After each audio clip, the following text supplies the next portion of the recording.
Yeah. Ho, socorrondo, ho, chia, kukwene, ngombe, kairoro, kukwene, akunte, ngombe, kairoro, kukwene, akunte, joitan, kavikone, ngombe, kairoro, kukwene, yeah. Ho, socorrondo, ho, chia, kukwene, ngombe, kairoro, kukwene, akunte, ngombe, kairoro, kukwene.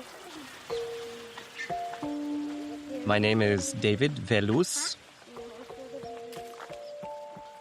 Eu sou Renata, Mireilles.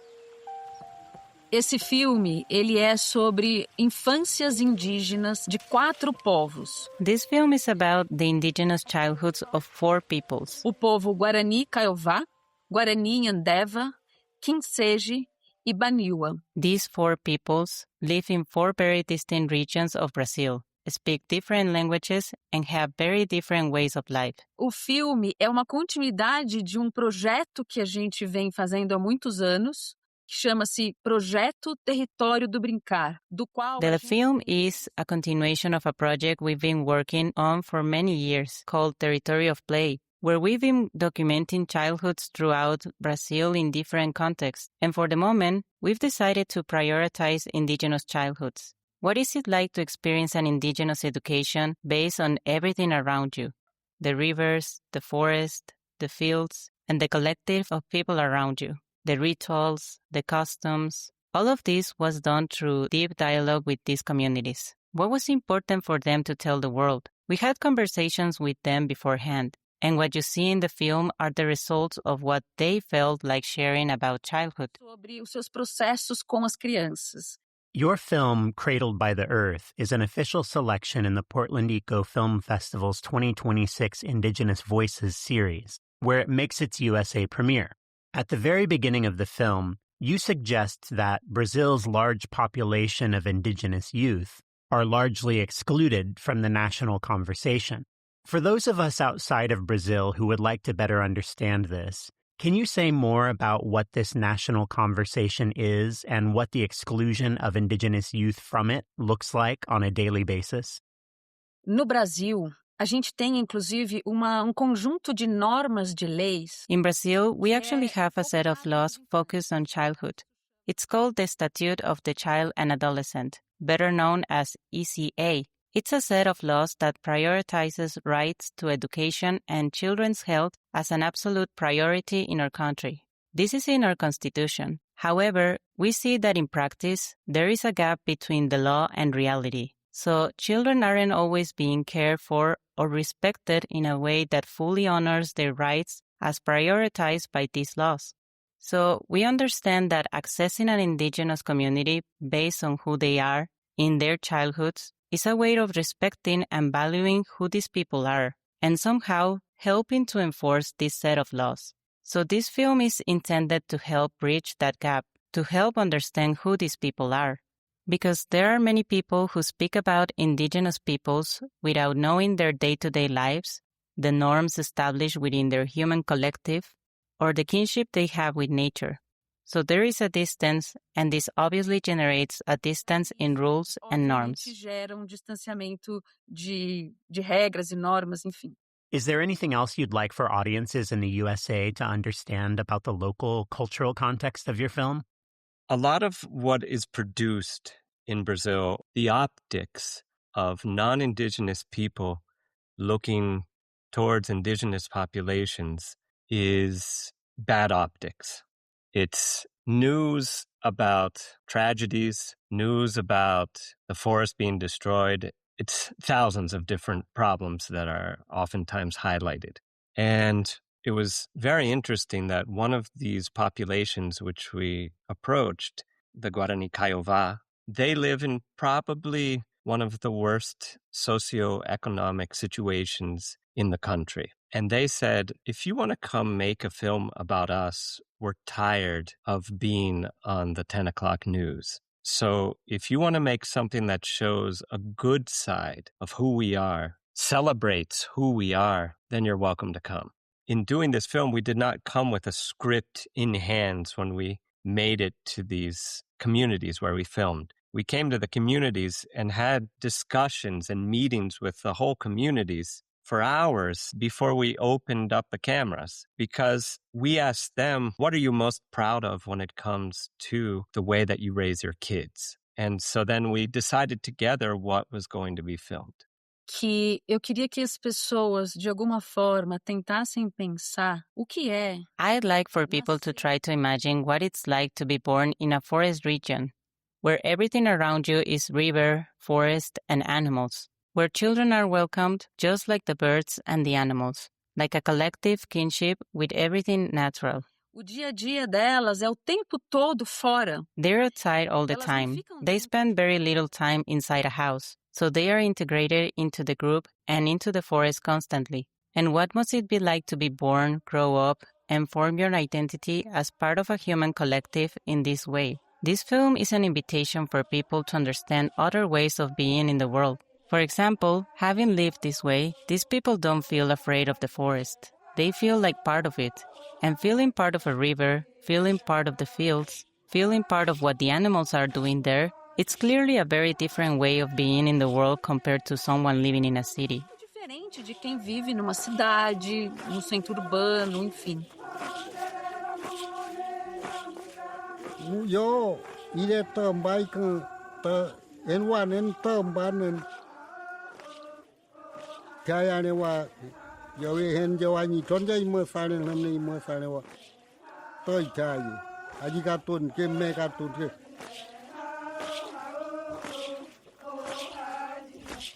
A gente não sabe como é que o espírito cria isso. Mas quando cria, ele fica bonito, né? Ele fica gostoso de você cantar.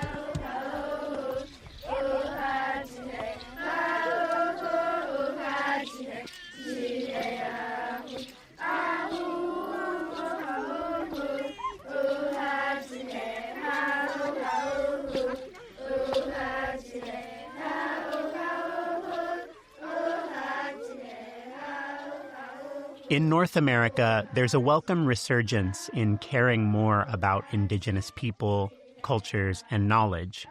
In fact, I would say that despite the efforts of some who would have it otherwise, this is happening to some extent all over the world. Can you please share your perspectives on how this may and may not be happening where you live and what hopes you have in this regard? A couple things come to mind with regards to Brazil with this. There are several academics or artists that are extremely well respected in Brazil. Ailton Krenak, Daniel Munduruku, these are two writers that I'm mentioning. So they have a very large following, and they've created movements. They've created audiences that celebrate the cultures that they celebrate.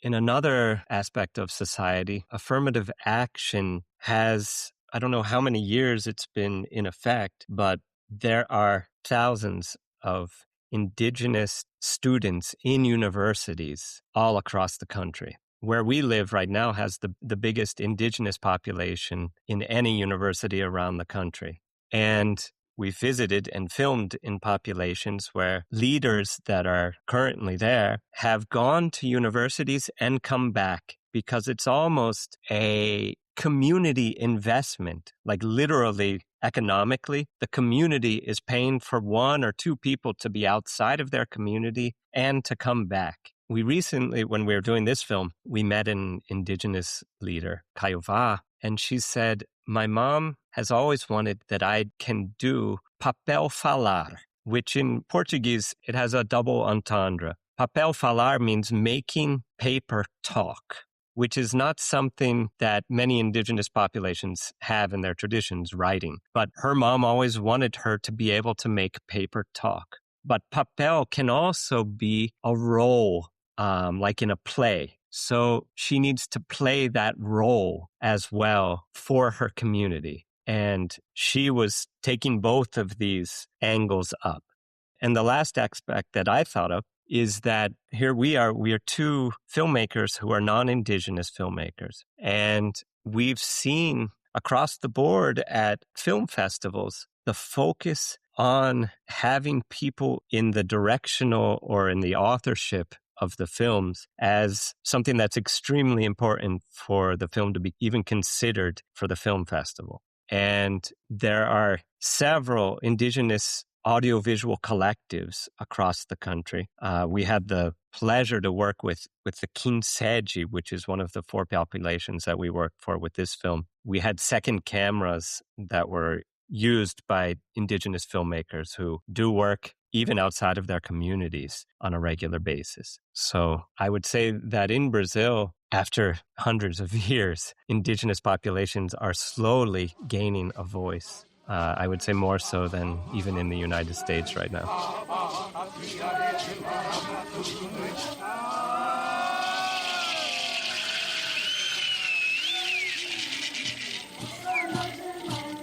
Quando Deus fez os Kaiowá, veio para a terra, não tinham o que comer, aí ele, através da reza, nasceu o milho, fez a roça, né? Então a roça é um lugar sagrado. A roça é um lugar divino, onde se aprende. Por isso que precisa ser cuidado. Precisa ser cantado e ser alegre, porque as sementes só gosta de viver onde tem alegria.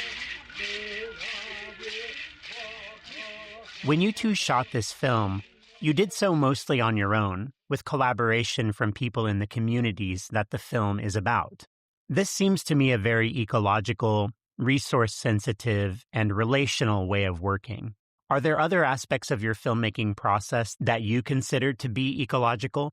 Olha, de ordem prática, a gente esteve em locais muito distantes. Practically speaking, we were in places very far from where we live and far from each other. In all the places where it was possible, even if it was a 3-day trip, we prioritized that over flying. Also, our team is absolutely lean. It's just the 2 of us, and we work a lot with local producers. That is, we involve these people in the work as well. They work on audio capture and on the second camera. All of our local producers are people from the communities, including the translators. So our interaction is very direct with them. We are always living within the communities, sleeping, eating the local food, all that direct relationship with them as well. And obviously, we take all the health precautions. But I feel that it's not just that. I think that us being there in these places, we influence and receive a lot. So this connection constitutes very deep learning and very deep personal transformation. It's a very intense responsibility as well, but it's a very real exchange. We stay in contact with them. We support their projects. We live in constant dialogues. They call asking about technical audio problems, filming, or whatever. So it's a connection that stays very much alive. And I think all of this makes up this space of how we interact and connect with where we are and where we're going. Aonde a gente está e que lugar a gente está indo. And this is just a very technical detail, but a lot of teams that I've worked with bring water to places, and that also creates a lot of trash. And when we deal with water, we either filter or boil the water that we're consuming. And so we're not bringing massive quantities of plastic water bottles to communities. They're little things, but they make a difference. Não é um nome inventado, né? Ele é um nome que vem divinamente, passa pelo rezador, aí passa para a criança.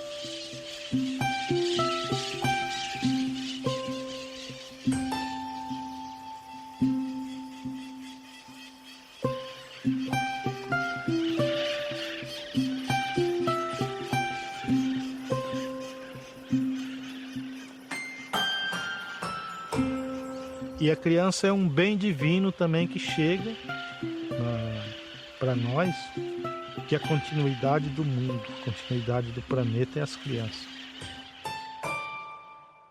At one point in your film, a man says that children are divine gifts that offer the continuity of the world.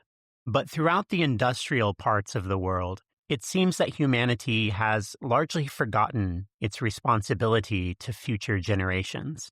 Your film feels like a beautiful invitation to not only remember this responsibility to future generations, but to rejoice in that remembrance.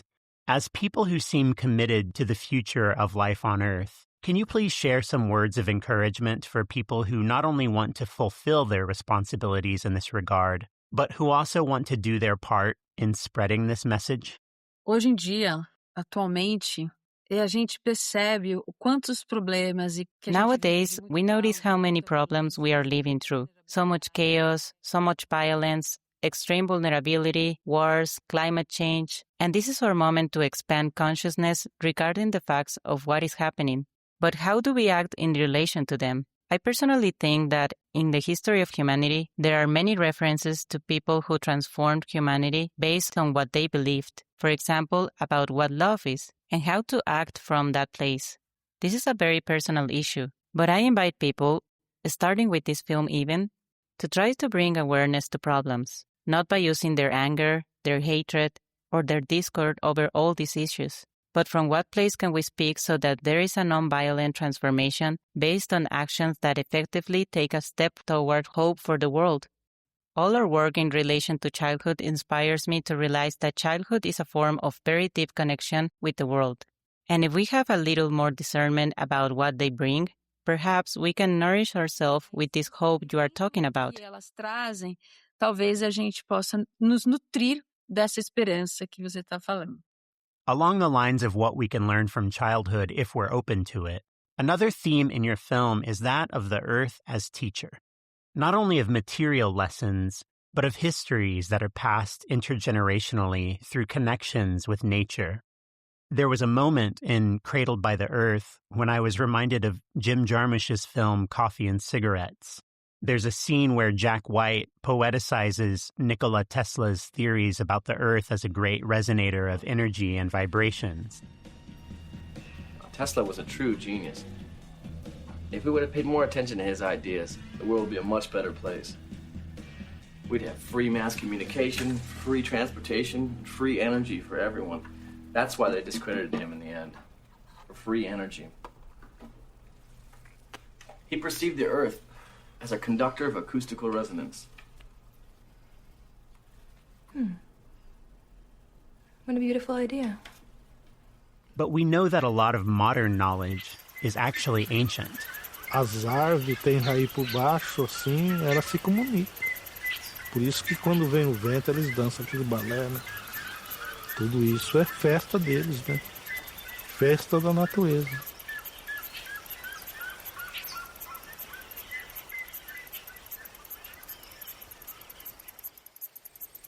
E a criança está em tudo isso. Ele tem a sabedoria de casa. Quando o filho está começando a falar, está no ponto de ensinar.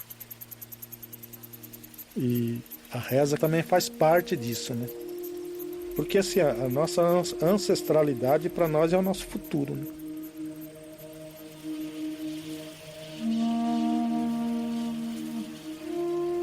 Were there moments when the expansiveness of indigenous ecological imagination and wisdom left you speechless? Olha, eu vou comentar um momento que foi muito forte para mim. A gente estava filmando ritual. I'm going to mention a moment that was very powerful for me. We were filming a ritual for Indigenous naming. This ritual is a preparation for a day when the child receives the name of a god called Ñandeva. For them to reach this ritual, they spent 30 days praying and singing for 3 hours daily. We were able to follow 4 days prior to the day of the ritual. My role there at that moment was to capture audio.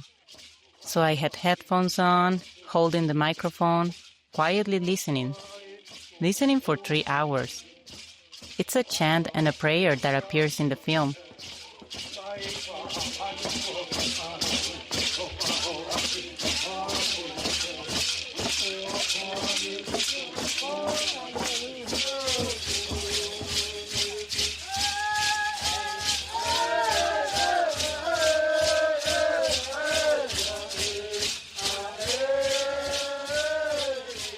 Isso no primeiro dia, no segundo dia, no terceiro dia.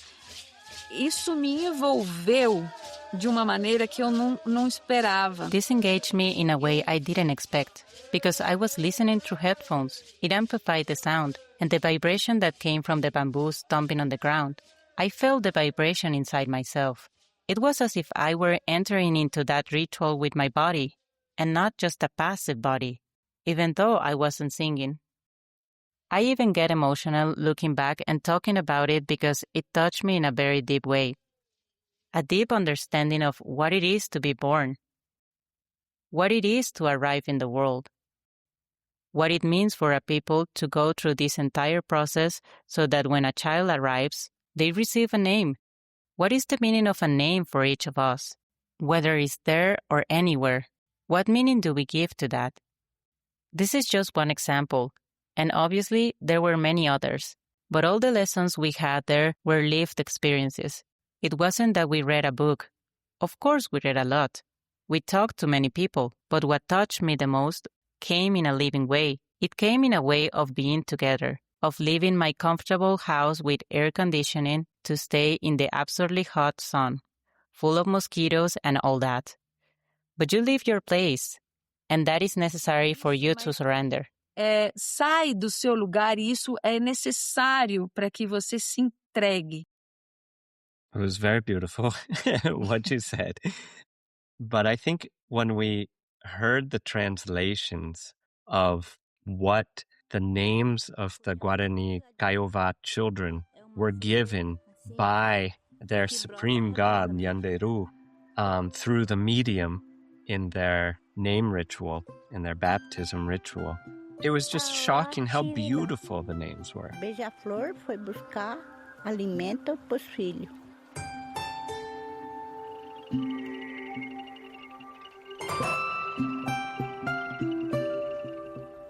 Awarendui, menino de luz.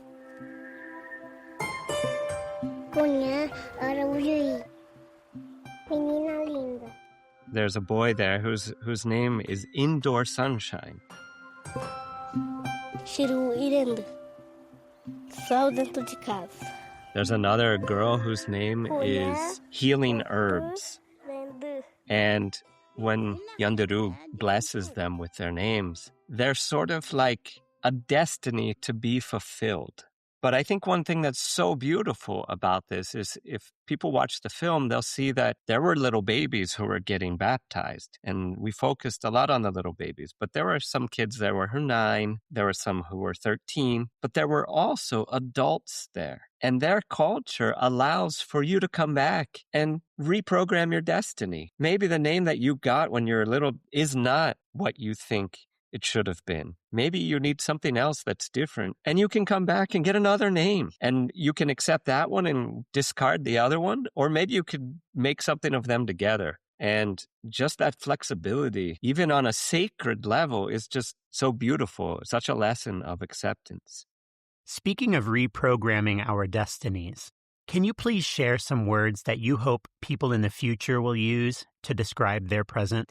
Inspirada nessas pessoas indígenas e numa forma delas de viverem. Inspired by these indigenous people and their way of living, I would really like for people in the future to be able to speak from a very deep connection between their body, their mind, and their spirit.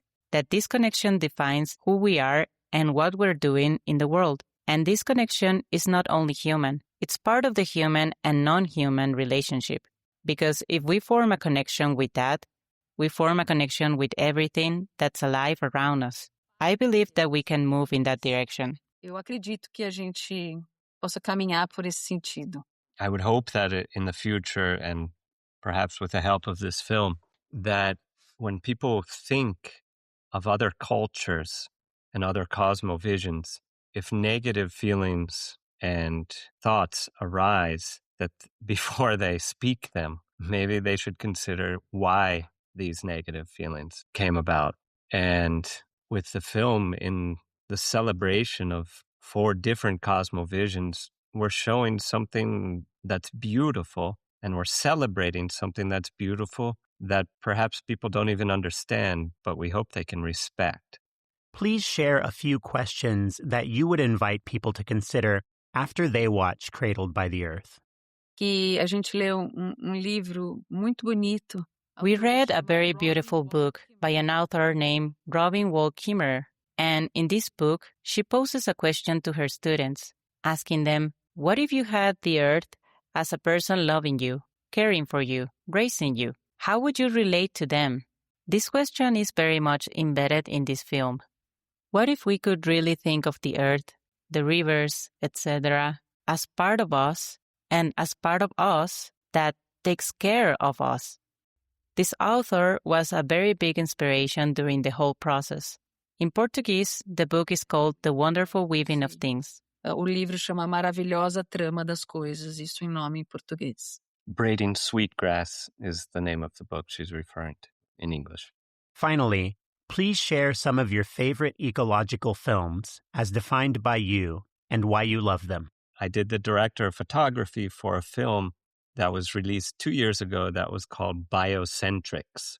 And it is about the biomimicry movement, but it does it in a very interesting way by focusing on 5 or 6 different creators and scientists that work with biomimicry.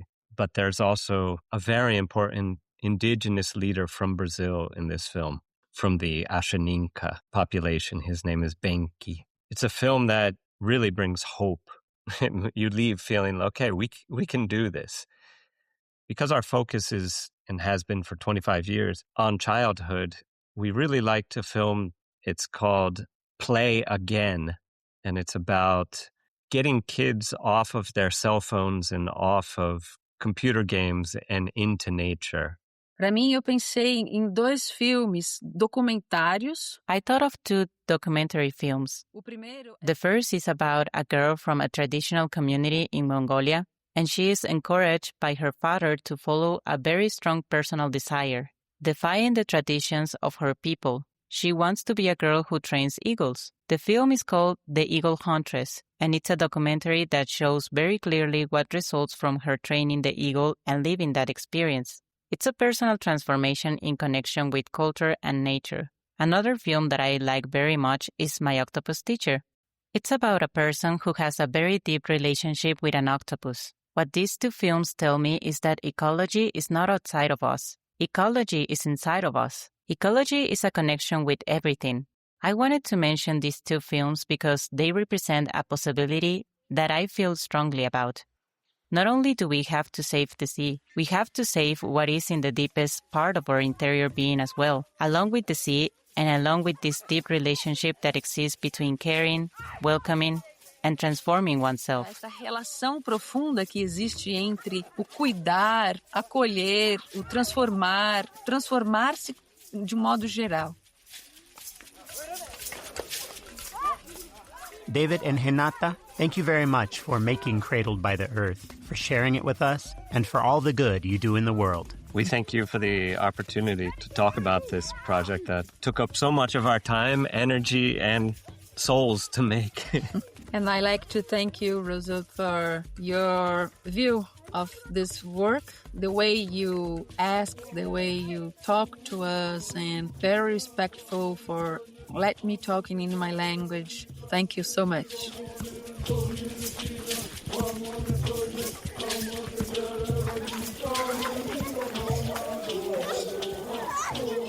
If you haven't seen Cradled by the Earth, directed by David Vêluz and Renata Mireilles, I hope you'll find the opportunity. If you have seen it, I hope you'll talk about it with your friends, family, and strangers. While you're at it, follow Renata and David's ongoing project and feature film about childhood, The Territory of Play, on social media and YouTube. The Eagle Huntress, directed by Otto Bell, is available to rent at the world's best video store, Movie Madness, in Portland, Oregon.